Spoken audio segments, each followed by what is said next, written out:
오늘 하나님의 말씀은 스가랴서 4장을 보도록 하겠습니다. 4장 전체를 볼 건데 일단 4장 1절에서 6절 말씀을 먼저 보도록 하겠습니다. 좀 생소하실 분이 있을 수도 있는데요. 구약 성경 맨 마지막에서 두 번째 책입니다. 말라기 바로 앞에 스가랴서이고요. 우리 생명의 삶으로 큐티하고 계시는 분들은 지금 이 본문으로 저희가 큐티를 하고 있고 새벽기도 설교도 하고 있는데요. 여러분 이 말씀을 보면서 은혜 나눴으면 좋겠습니다.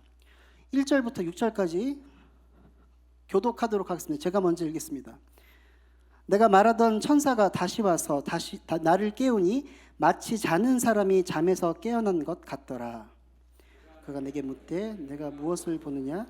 내가 대답하되 내가 보니 순금 등잔대가 있는데 그 위에는 기름 그릇이 있고 또 기름 그릇 위에 7 등잔이 있으며 그 기름 그릇 위에 있는 등잔을 위하여 7 관이 있고 그 등잔대 곁에 2 감람나무가 있는데 하나는 그 기름 그릇 오른쪽에 있고 하나는 그 왼쪽에 있나이다 하고 내가 말하는 천사에게 물어 이르되 내 주여 이것들이 무엇이니까 하니 내가 내게 말하는 천사가 대답하여 이르되 내가 이것들이 무엇인지 알지 못하느냐 하므로 내가 대답하되 내 주여 내가 알지 못하나이다 하니 그가 내게 대답하여 이르되 여호와께서 수룹바벨에게 하신 말씀이 이러하니라 만군의 여호와께서 말씀하시되 이는 힘으로 되지 아니하며 능력으로 되지 아니하고 오직 나의 영으로 되느니라. 아멘.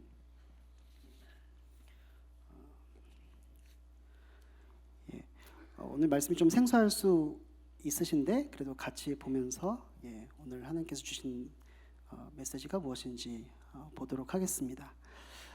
교회 역사를 연구하는 학자들은요, 초기 기독교, 초대 기독교의 성장을 설명하기 위해서 많은 연구를 했습니다.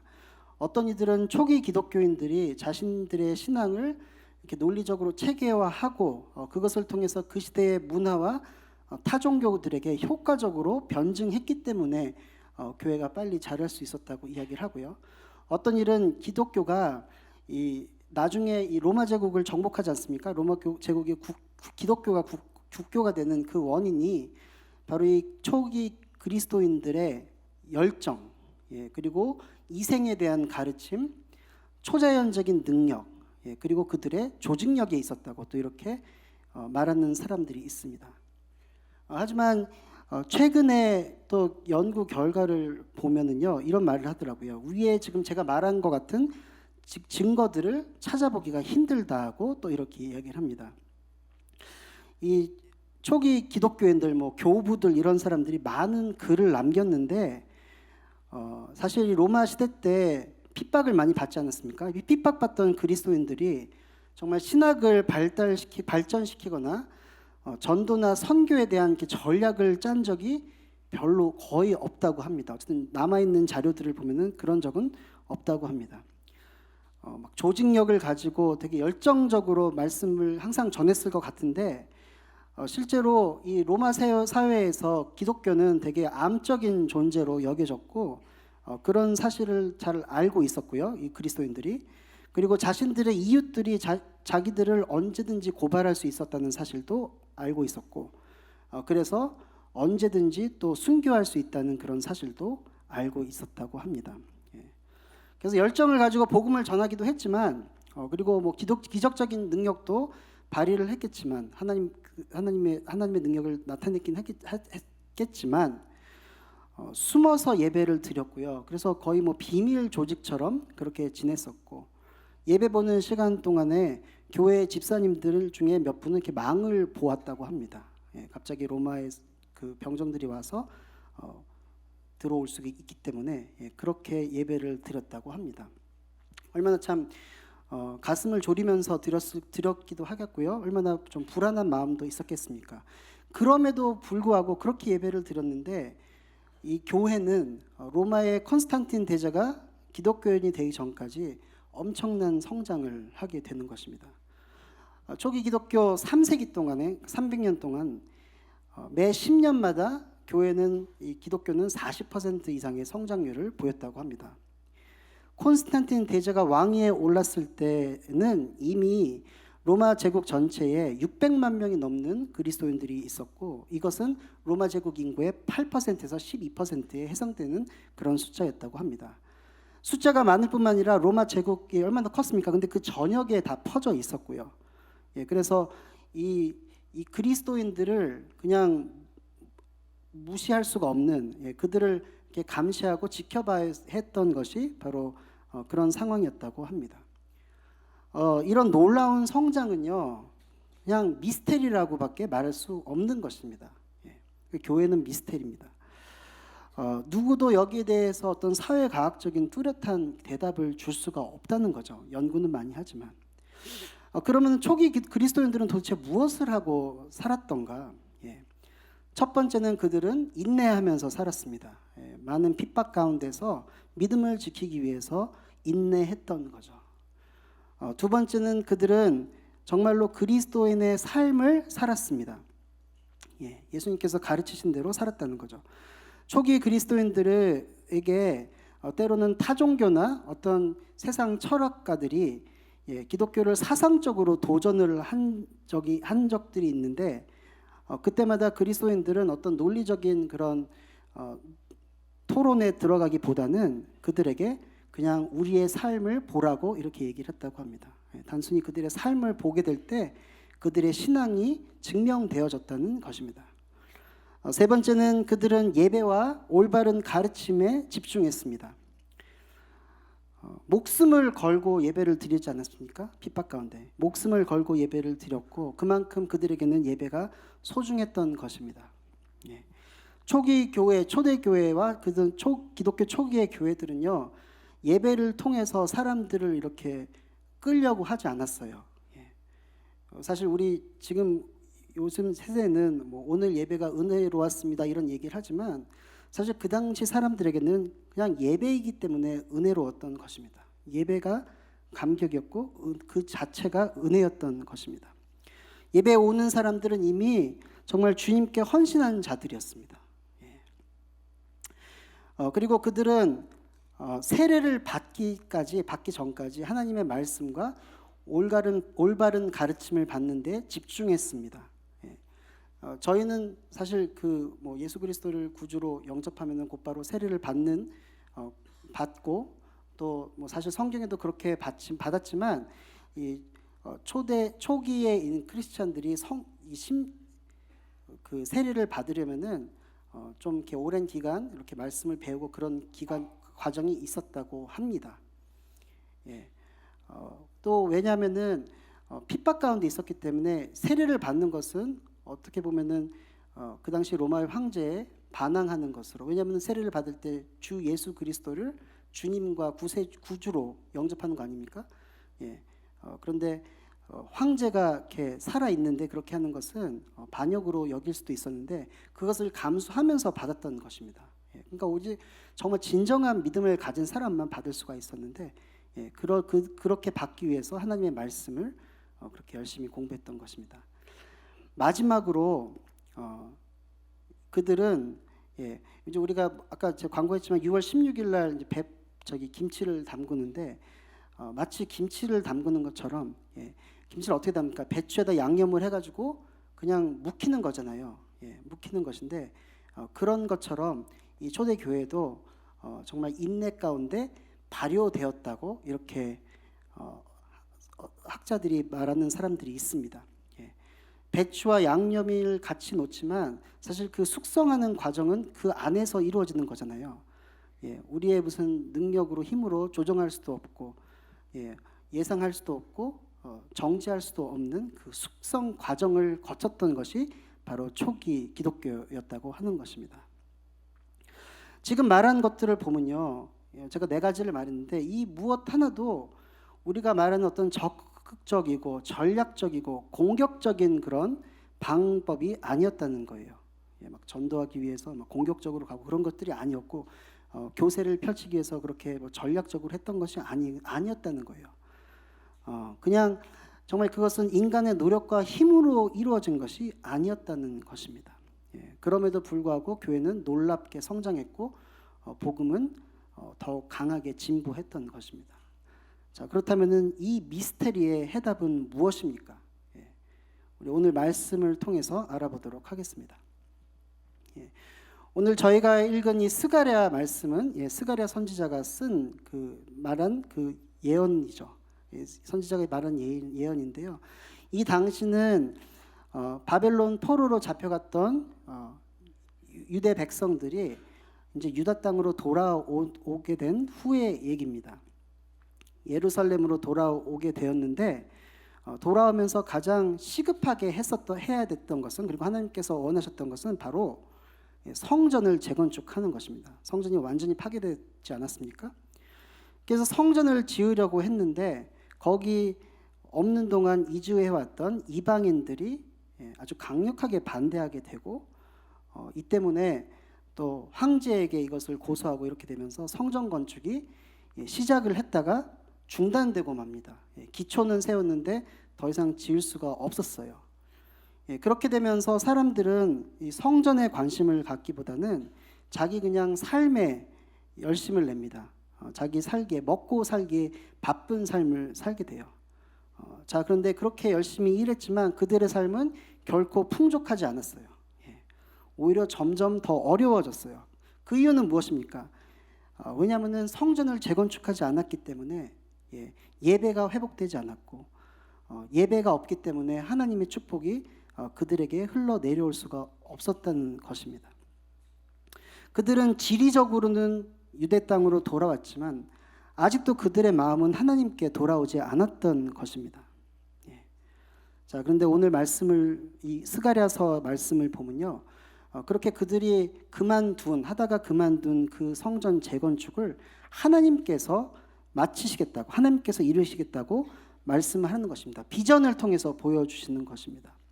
바로 그렇게 될 때 그들이 진정으로 포로 생활 가운데서 돌아오게 되는 것입니다.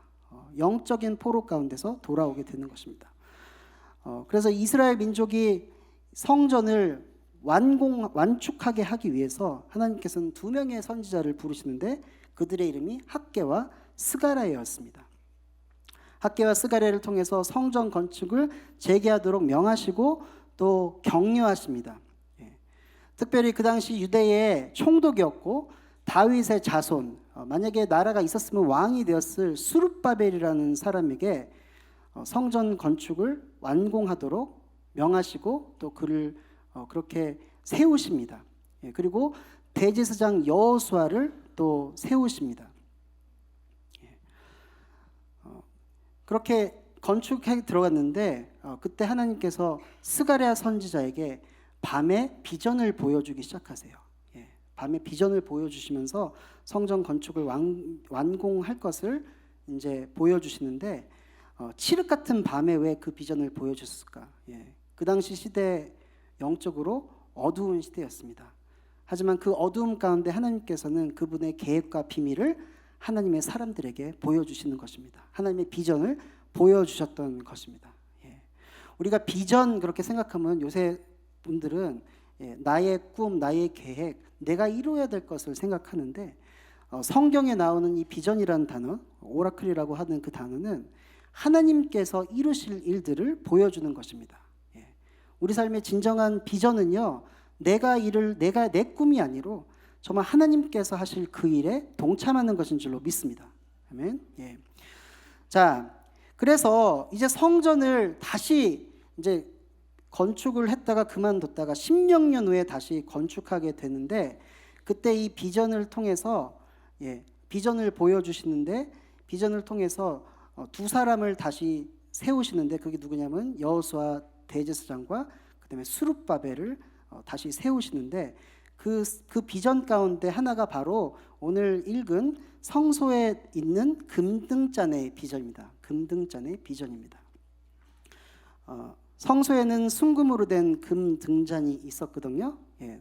성막도 그렇고 성전도 그렇고 바로 이 성소, 지성소는 아니고 성소, 제사장들이 들어가서 제사 드리는 그 성소 안에 금등잔이 있었습니다. 이건 출애굽기 25장에 보면은 이 등잔의 모습이 나오는데 저 위에 보는 것처럼 7개의 등잔이 있고 그 위에 또 7개의 심지가 있었다고 합니다. 그러니까 7 곱하기 7이니까 사실 그 불꽃은 49개가 있었다고 합니다.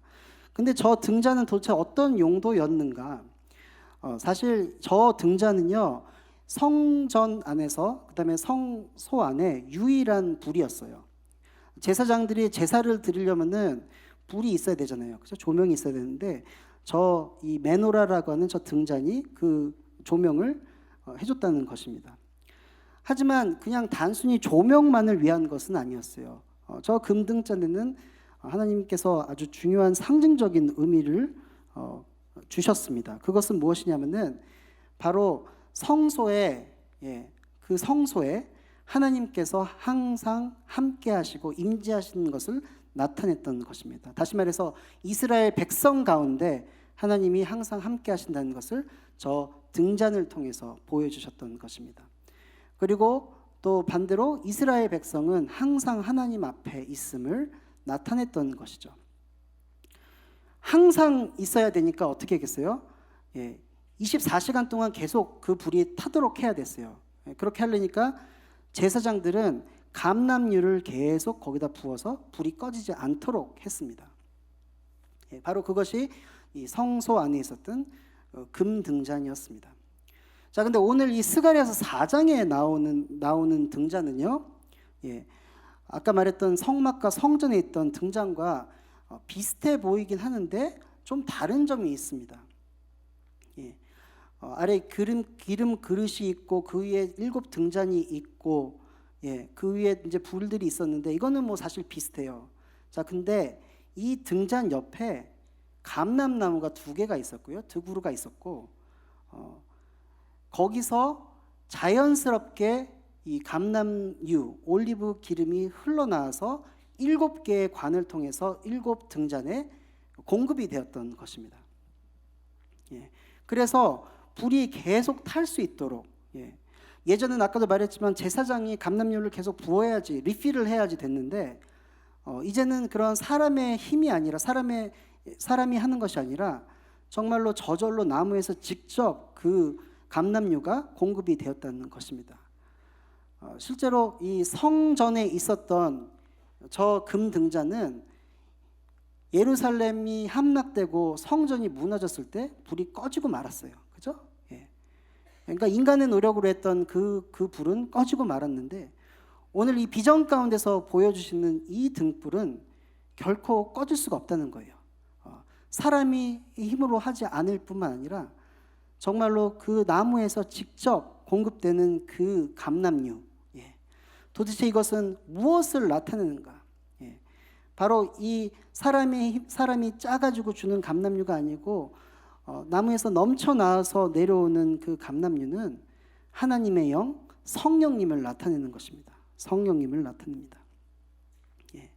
성령님께서 그 등잔을 기름 부어 주시는 것이죠. 자, 근데 이 감람나무에서 감람유를 전하는 2가지가 있었어요. 나무가 있고 가지가 2개가 있다 그러는데, 이 천사가 스가랴에게 그걸 물어봐요. 저 가지가 무엇인지 아냐? 당연히 스가랴는 그게 뭔지 모르죠. 그랬더니 천사가 이렇게 말합니다. 그 2가지는 기름 부은 받은 자라고 이야기를 합니다. 기름 부은 자, 기름 부은 사람은요, 구약 시대에 2 종류의 사람이 있었어요. 왕과 제사장. 왕과 제사장. 자, 그렇다면 오늘 본문에 보면은 물론 왕은 아니지만 유대의 총독이었던 스룹바벨, 그리고 대제사장 여호수아를 이야기하는 것처럼 보입니다. 그들을 통해서 기름 부음이 나타내고 있다. 자, 근데 사실 오늘 이 기름 부은 사람이라고 번역되어 있는 이 원어를 보게 되면은, 원어를 직역하면은 감람유의 아들입니다. 올리브 기름의 아들. 이게 무슨 뜻입니까? 이것은 그들이 이 기름 부음을 받는 자라기보다는 기름을 붓는 원천에 대해서 얘기하는 거예요. source. 기름 붓는 source. 자, 그런 그 사람은 무엇인가? 기름 부음을 받았던 이 스룹바벨과 여호수아는 아닌 것 같아요. 그럼 누굽니까? 바로 학개와 스가랴 선지자를 나타내는 것입니다. 그들의 말씀을 통해서, 하나님께서 그 선지자들에게 말씀을 주셔서 그 말씀을 통해서 스룹바벨과 제사장 대제사장 여호수아가 성령의 기름을 받게 되고 있는 것을 보여주신 것입니다. 예. 예. 이 많은 우리 성도님들이 목회자들을 레위 지파라고 생각하시고 또 제사장이라고 생각하십니다. 근데 사실 성경적으로 보면은 우리 모든 성도님들이 제사장 아닙니까? 예, 모든 성도님들이 제사장이에요.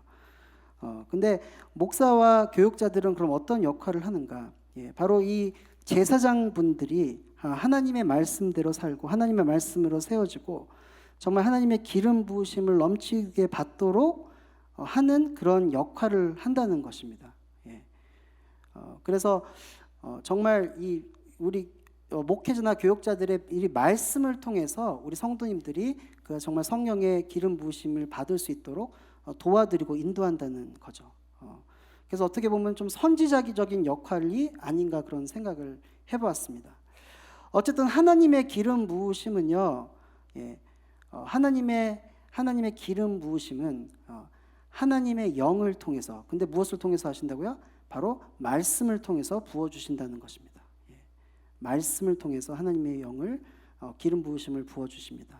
예, 그래서 우리 성도님들은 이 말씀을 귀하게 여겨야 되는 줄로 믿습니다. 예, 성경 열심히 읽으시고 묵상하시고 또 이렇게 메시지를 귀담아 들으시면서 정말 하나님의 기름 부으심을 받으시는 우리 성도님 되시기를 축원합니다.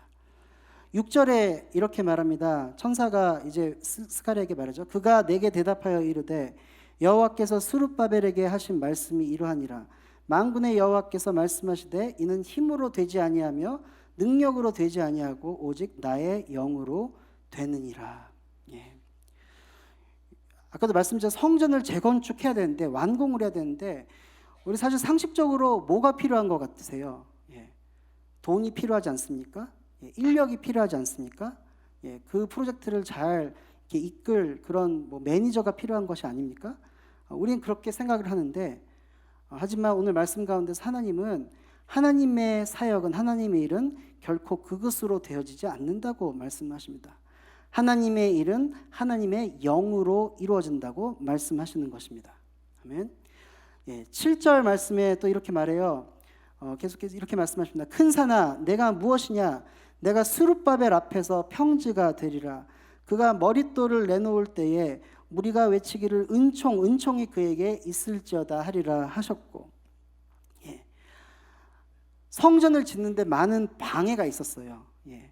어떻게 보면 정말 큰 산과 같은 어려운 문제들이 산지에 있었다는 것입니다. 자, 그런데 하나님께서 지금 무엇이라고 말씀합니까? 그 문제들, 산 같은 문제들이 스룹바벨 앞에서 평평해질 것이라고 말하는 것입니다. 그 문제를 이기게 하시겠다는 겁니다. 그 방해를 이기게 하시겠다는 것입니다. 그렇게 함으로써 성전의 건축을 완성케 하고, 예, 그리고 백성들로 하여금 이 스룹바벨을 이렇게 축복하게 하겠다. 그렇게 지금 말씀하고 계시는 거예요. 8절과 9절에 계속해서 이렇게 말씀하세요. 여호와의 말씀이 또 내게 임하여 이르시되 스룹바벨의 손이 이 성전의 기초를 놓았은즉 그의 손이 또한 그 일을 마치리라 하셨나니 만군의 여호와께서 나를 너희에게 보내신 줄을 내가 알리라 하셨느니라. 예. 스룹바벨이 성전의 기초를 놓고 16년 동안 아무것도 하지 않았거든요. 예. 사실 이 스룹바벨 어떤 사람입니까? 다윗의 자손이고 왕손이에요. 그리고 유다의 총독이었는데 그래서 사실 이스라엘 사람들은 이 스룹바벨에 대해서 큰 기대를 갖고 있었어요. 이 사람이 언젠가는 유다를 독립시키고 왕이 될지도 모른다는 그런 기대를 하고 있었는데 그러나 실제로 이 스룹바벨은 그냥 역사 속에 사라지고 맙니다. 특별히 뛰어난 것이 없었던 것 같고요. 그리고 성전을 짓는데 16년 동안 방치해 놓은 사람은 어떤 사람이에요? 결코 뛰어난 리더가 아니었다는 거죠. 예, 그 사람은 어떻게 보면은 참 용기도 없었고 연약했던 사람이었던 것 같아요. 예. 자, 그런데 하나님께서 무엇이라고 말씀합니까? 바로 이 연약한 스룹바벨을 통해서 성전을 완공하시겠다고 말씀하시는 겁니다. 예. 요 바로 전장 3장에서는요. 이 여호수아 대제사장에서 나오는데 이 비전 가운데 이 여호수아 대제사장이 이렇게 더러운 옷을 입고 나와요. 여러분, 대제사장이 정결하지 않으면 어떻게 하나님을 섬깁니까? 원래 그러면 그냥 갈아쳐야 되는 거 아니에요? 근데 하나님께서 그 여호수아를 정결케 하시고 그를 대제사장으로 세우시는 것입니다.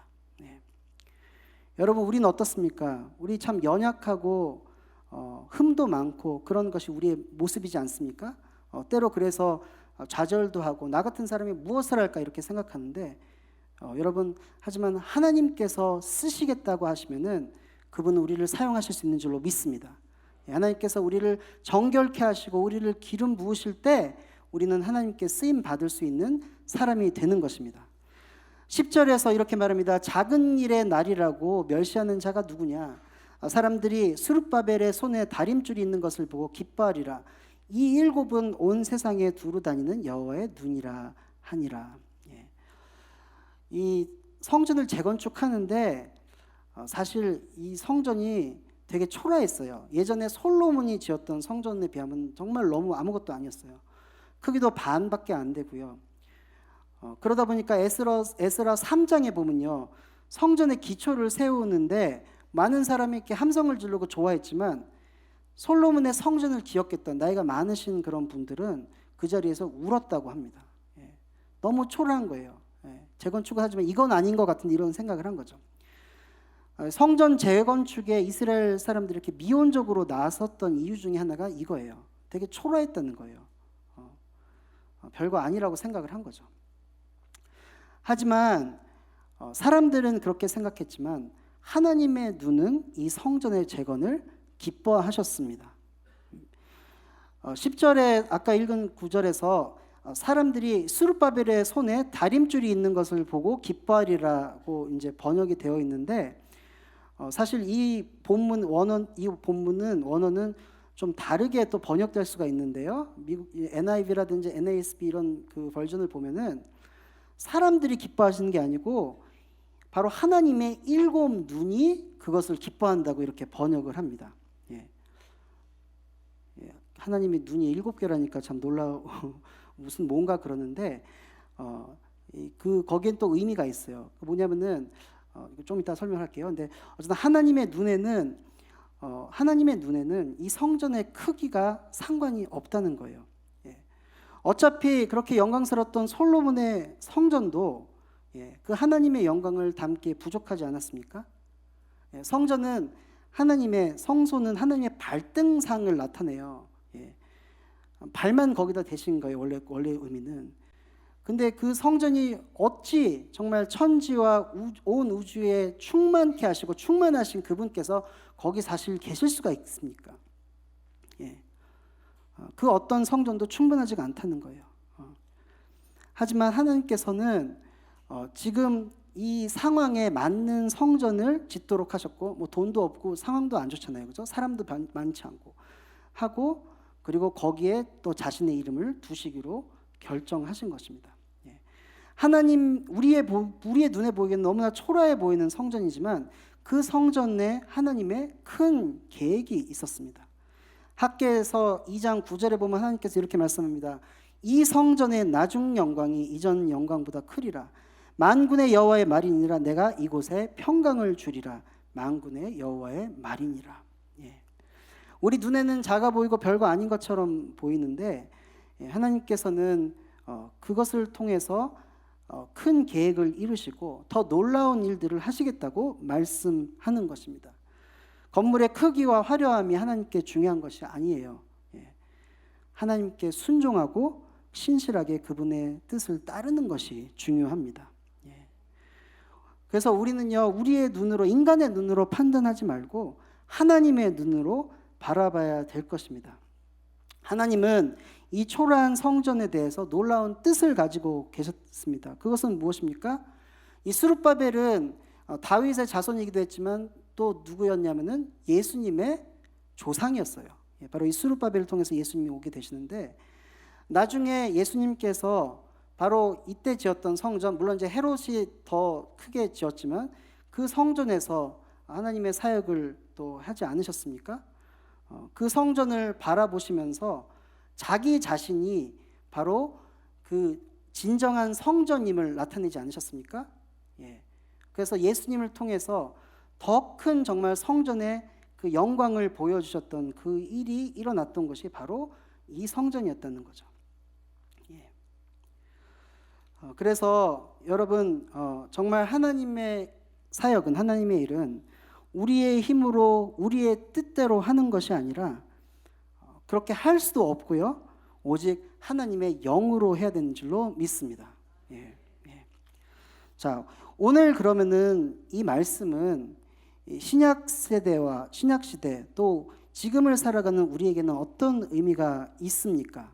예. 그냥 구약에 있는 이야기인가? 아니라는 거죠. 우리에게 주시는 메시지가 있는데요. 그것은 무엇인가? 이 금등잔이라고 하는 것은 물론 성소에서 빛을 비추기도 했지만 하나님 앞에 있는 우리 성도들을 의미합니다. 금등잔은 하나님이 임재하시다는 것을 나타냈어요. 그렇지만 그거 자체가 하나님이 아니었어요. 그 금등잔은 오늘 비전에서도 보였지만 하나님의 기름 부으신 자들을 나타내는 것입니다. 구약에서 기름 부음 받던 자들이 왕과 제사장이었는데, 그래서 이 스가랴서를 보면은 바로 스룹바벨과 여호수아 제사장을 세우셔서 기름 부으셔서 성전 건축을 끝내도록 그렇게 하시는 거죠. 그래서 그들에게 기름을 부으시는 그 이미지로 저 금등잔을 보여주셨다는 거예요. 정말로 그 금등잔의 불처럼 기름 부으심을 받아 성전을 재건축했던 것이죠. 자, 그런데 여러분 아십니까? 여기 계신 우리 성도님들도 기름 부음을 받은 자라는 것을 아시는지요? 베드로전서 2장 9절에 이렇게 말합니다. 너희는 택하신 족속이요 왕같은 제사장들이요 거룩한 나라요 그의 소유가 된 백성이니 이는 너희를 어두운 데서 불러내어 그의 기이한 빛에 들어가게 하신 이의 아름다운 덕을 선포하게 하려 하심이니라. 아멘. 여기서 보면요, 이 베드로가 그 당시에 핍박받던 그리스도인들에게, 흩어져 있는 그리스도인들에게 편지를 쓰면서 그들을 뭐라고 부릅니까? 왕같은 제사장이라고 부릅니다. 그들을 왕이요 제사장이라고 부르는데 바로 그 사람들은 어떤 사람이라고요? 하나님의 기름 부으심을 받은 자라는 것입니다.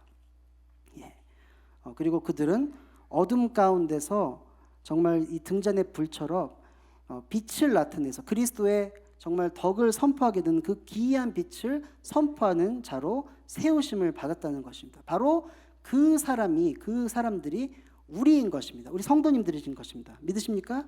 아멘. 예. 그래서 하나님은요, 우리를 세상의 등금잔불로 부르셨어요. 등잔불로 부르셨다는 거예요.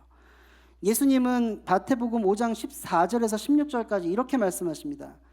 너희는 세상의 빛이라. 산 위에 있는 동네가 숨겨지지 못할 것이요 사람이 등불을 켜서 말 아래에 두지 아니하고 등경 위에 두나니 이러므로 집안 모든 사람에게 비치느니라. 이같이 너희 빛이 사람 앞에 비치게 하여 그들로 너희 착한 행실을 보고 하늘에 계신 너희 아버지께 영광을 돌리게 하라.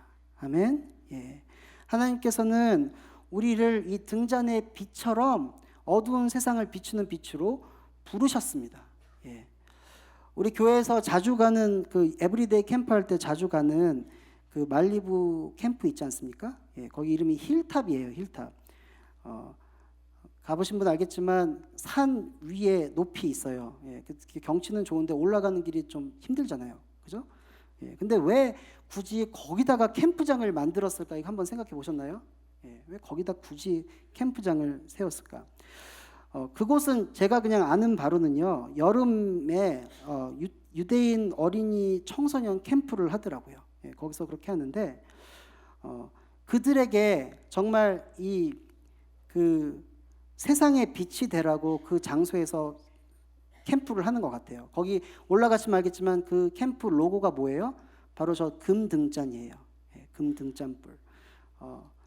그래서 그들에게 뭐 유태인들의 어떤 민족적인 건지 잘 모르겠지만 정말 세상의 빛처럼 저 산 위에 있는 도시처럼 산 위에서 정말로 세상을 향해 비춰라, 그렇게 만든 것 같아요. 그래서 거기다가 이 수련회 장을 만든 것 같은데, 근데 여러분 아십니까? 뭐 유태인들도 세상 가운데 많은 영향력을 미치고 있지만 사실 이 말씀에 보면은 세상 가운데 진정한 빛은 바로 예수 그리스도를 믿는 우리인 줄로 믿습니다. 우리 성도님들이 금등잔의 사명을 가지신 거예요. 이 어두운 세상 가운데 하나님의 빛으로 비춰져야 하는 것입니다. 등불은 어디다 숨기지 않고 뭐라고요? 높은 곳에다 둔다는 거예요. 하나님께서 우리 성도님들을 높은 곳에 두시고 거기서 예수 그리스도의 빛을 비추게 하실 줄로 믿습니다. 더 나아가서 이 등잔불은요, 교회를 나타냅니다. 요한계시록 1장에서 3장에 보면은 7 초대교회에 예수님께서 메시지를 주시는데 이 7 교회를 7 촛대로 말하고 있습니다. 바로 교회가 하나님의 촛대인 것입니다. 교회가 그리스도의 빛을 세상에 비추게 하는 것입니다. 예수님께서는 하나님께서는 그 교회들을 7개의 눈을 가지고 바라보시는 거예요. 요한계시록에 보면 좀 그런 표현이 나거든요. 오늘도 7개 눈인데 7개가 왜 눈이 7개인가? 그것은 뭐예요? 모든 것을 다 보신다는 거예요. 다 보시는 완벽한 눈. 그렇기 때문에 교회 가운데 잘하는 것, 못하는 것, 교회의 상황, 그들 마음 가운데 있는 깊은 것 같이 뚫어보실 뿐만 아니라 또 거기에 따라서 칭찬도 하시고 꾸짖기도 하시고, 그리고 그냥 보는 것으로 끝나는 게 아니라 하나님의 사역이 정말 그들을 통해서 이루어지도록 도와주신다는 거예요. 그죠? 자, 그러면 우리에게 그런 사역을 주셨는데 그럼 우리가 그 사역을 어떻게 감당해야겠습니까? 어떻게 우리가 이 빛의 사역을 감당해야 하겠습니까? 요즘 우리가 사는 세상 되게 암울하다고 이렇게 많이들 얘기합니다. 정말 교회의 상황도 예전 같지 않고 크리스찬으로 살아가는 거 너무 힘들고요. 신앙생활 하면서 믿음 지키기가 더욱 점점 어려워지고 거기에 대해서 많은 반대와 장애물들이 있지 않습니까? 자, 그런데 여러분 아십니까? 이 교회에는 세상을 이길 수 있는 엄청난 능력이 있다는 사실입니다. 왜 그렇습니까? 바로 오늘 이 감람나무에서 기름이 저절로 넘쳐 흘러나오는 것처럼 하나님께서 우리에게 성령을 부어주시기 때문입니다. 요한복음 7장 37절에서 예수님께서 이렇게 말씀합니다. 나를 믿는 자는 성경의 이름과 같이 그 배에서 생수의 강이 흘러나오리라 하시니. 억지로 짜내는 게 아니고요, 그냥 흘러나는 거예요. 성령의 역사로. 우리의 힘으로 하는 것이 아니라 성령의 기름 부으심으로, 성령의 불로써, 성령의 생수로 그런 장애물들과 어려움을 이겨내고 정말 하나님의 복음을 전할 수 있는 그런 공동체가 될 수가 있는 것입니다. 우리에게는 정말 무한한 원천 되시는 성령님이 계시기 때문입니다. 우리는 그분의 능력으로 이겨낼 수 있습니다. 승리할 수 있습니다. 사도행전 1장 8절에서 보면은 예수님께서 이제 부활하시고 승천하기 전인데 아직도 이 제자들은 두려워 떨고 있고 걱정 근심하고 있어요. 그런 연약한 제자들에게 이렇게 말씀하시죠. 너희가 성령을 받으면, 성령이 너에게 임하시면 예루살렘과 사마리아와 온 유다와 땅끝까지 이르러 내 증인이 되게 하시리라 라고 말씀하십니다. 제자들이 증인이 되고 싶다고 얘기한 것도 아니고요, 되라고 얘기한 게 아니고 뭐예요? 될 것이다.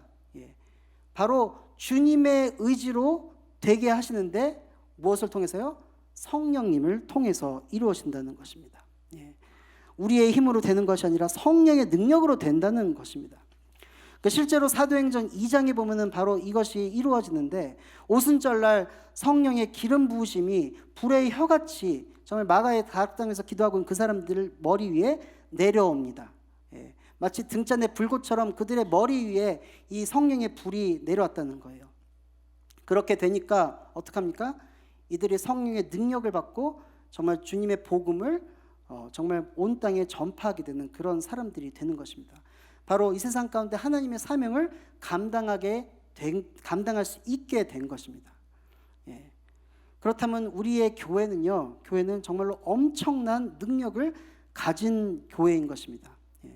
교회가 교인이 많아서 강한 것이 아니고요, 헌금이 많아서 그런 것이 아니라 하나님의 영이 역사하기 때문입니다. 세상의 조류가 아무리 강할지라도, 우리를 반대하는 세력이 정말 큰 산같이 우리 앞에 있을지라도, 우리 자녀들 앞에 너무나 어려운 유혹들이 있을지라도, 우리가 주 안에서 인내하고 정말 예배와 말씀에 집중하고 하나님께서 우리 안에 역사하시도록 우리를 내어드린다면은 하나님께서는 성령의 능력으로 이 모든 것을 이기게 하실 것입니다. 우리 성도님들 아십니까? 이 초대 교회 300년 동안 있었던 그 교회 같은 일들이 지금도 일어나고 있어요. 지금도 일어나고 있어요. 중국이 공산화가 됐었을 때 중국에는 400만 명의 그리스도인들이 있었다고 합니다. 근데 공산화가 되면서 모든 선교사들이 다 쫓겨났거든요. 그렇게 되면서 중국의 기독교는 죽었다 이렇게 선포를 했는데, 중국이 다시 개방되었을 때 보니까 거기에 정말로 수천만의 그리스도인들이 있고 지금은 1억이 넘는 그런 크리스천들이 있다고 하지 않습니까? 참 이해가 안 되는 거죠. 핍박과 어려움 속에서 있었는데 그런데 어떻게 그렇게 교회가 그렇게 잘할 수 있었습니까? 바로 성령의 능력으로 이러한 일들이 일어난 것입니다. 이슬람권의 교회가 전도하지 못하고 교회가 들어가지 못한다고 이렇게 얘기를 하지만 사실 지금 이슬람권에서는 지하교회를 중심으로 큰 부흥이 일어나고 있다고 합니다. 특별히 이란과 같은 곳에서는 정말 많은 사람들이 죽게 돌아오고 있다고 합니다. 과거에 선교지였던 아프리카 옛날에 선교지였잖아요. 근데 지금은 자신들을 노예 삼았던 그 주인들의 나라인 유럽을 향해서 선교사를 보내고 있다고 합니다. 많은 아프리카 사람들이 유럽으로 선교사로 가고 있고요. 또 남미의 브라질 같은 그런 나라들에서는요, 한국과 거의 엇비슷한 숫자의 선교사들을 세계 전역에 보내고 있다고 합니다. 어떻게 이런 일들이 일어날 수가 있는 것입니까? 어떻게 이것을 설명하시겠습니까? 오직 성령의 역사인 것입니다. 미국도 마찬가지입니다. 두 번의 세계대전을 치른 후에 참 회의감이 팽배하고 자유주의 신학이 성장하고 이제 과학을 내세워서 기독교를 반대하는 세력이 커질 때 참 교회는 위기 가운데 있다고 했지만, 그때 하나님께서 빌리 그레함 그리고 존 아켄기 같은 정말 놀라운 하나님의 사람들을 통해서 부흥 운동을 일으키셨습니다. 1950년대. 대학에서 우리 자녀들 많이 걱정하시는 분들 있죠. 엄청난 프레셔 가운데 있습니다. 사실은 대학 교수들이 수업 시간에 대놓고 기독교를 공격합니다.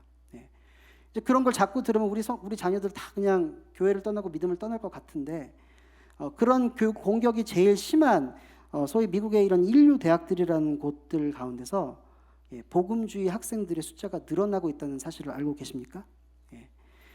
우리가 사는 미국 사회는 어떻습니까? 요즘 미국에서요, 우리처럼 믿는 사람들을 뭐라고 부르냐면은 기독교 근본주의자, 기독교 극단주의자라고 부릅니다. 여러분 아셨습니까? 여러분은 기독교 극단주의자입니다. 무섭죠? 왜 그래요? 동성 결혼도 반대하고 화장실 아무나 쓰는 것도 못하게 하는 그런 꽉 막힌 사람들이라고 취급을 하는 거예요. 그래서 이 미국의 주류 교단들은요, 이제 그러니까 세상이 그렇게 가니까 거기 쫓아가기로 했어요. 그래서 동성 결혼도 허용할 뿐 아니라 동성의 목사들이 사용할 수 있도록 그렇게 하고 있는데,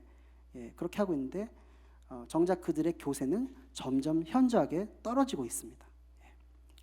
그래서 많은 교회들이 문을 닫고 있어요.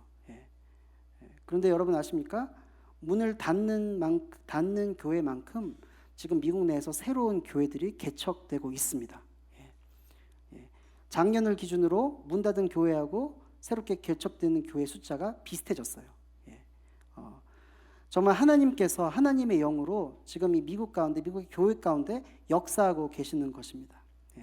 저는 이 성령의 정말로 이 감람유가, 성령의 그 기름이 지금까지 우리 교회에 있었고요, 앞으로 더 넘쳐나게 되기를 소원합니다.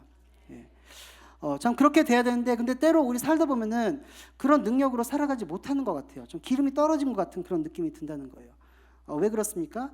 아까 그림에서 봤지만 감람나무와 등잔을 잇는 금관이 있어요. 금관. 근데 혹시 그것이 막혀 있지 않나 우리가 좀 생각해 봐야 된다는 거죠.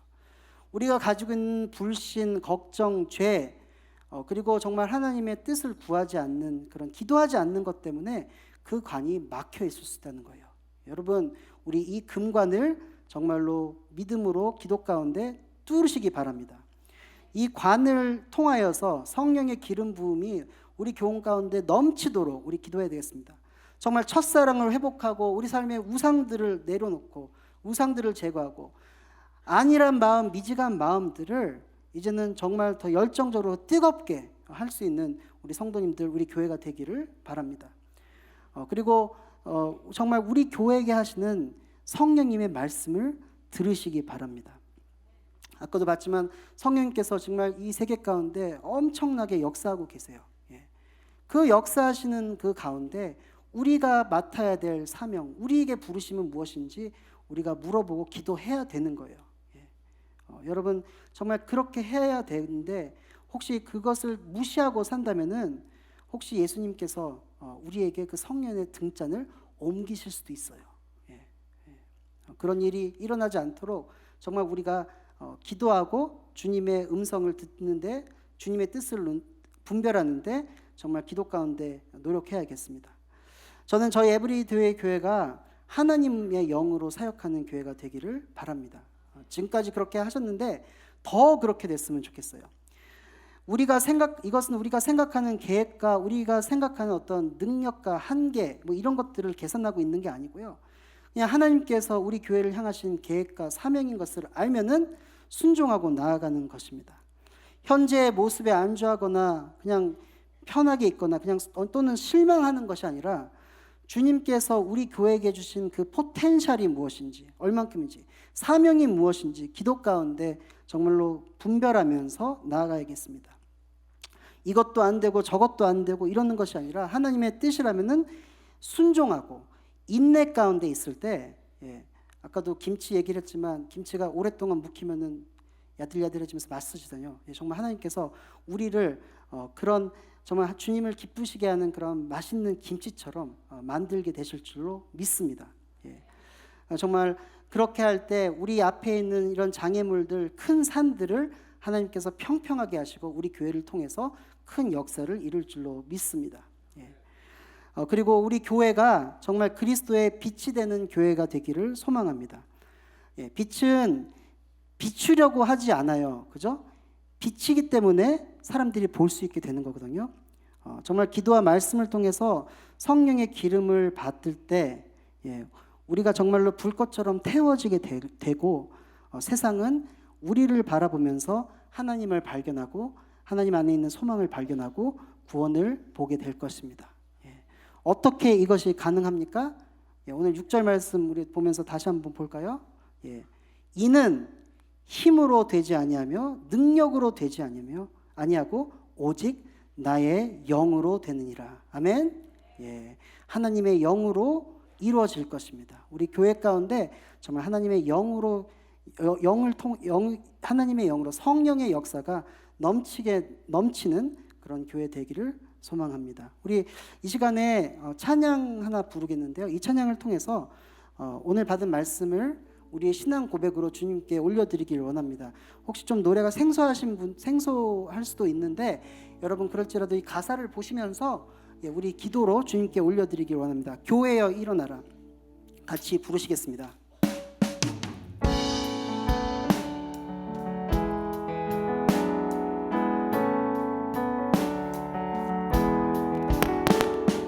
교회여 일어나라. 우리 다 같이 일어나겠습니다.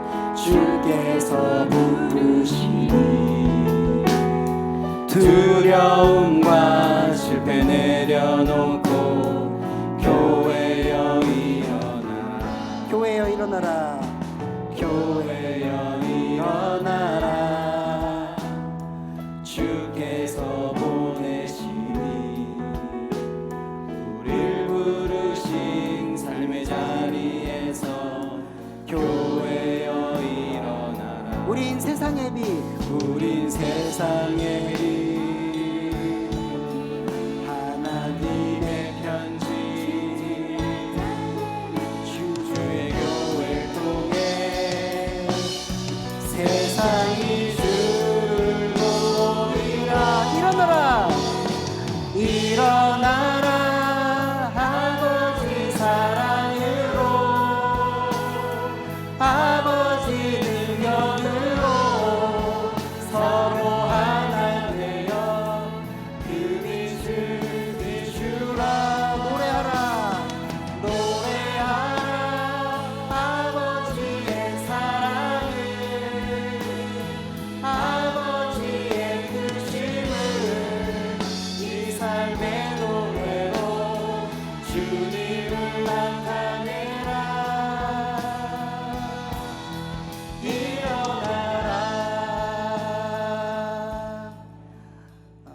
기도하시겠습니다. 하나님 아버지, 오늘 말씀을 통하여서 정말 사람의 힘으로 능력으로 되는 것이 아니라 오직 하나님의 영으로 된다고 말씀하셨습니다.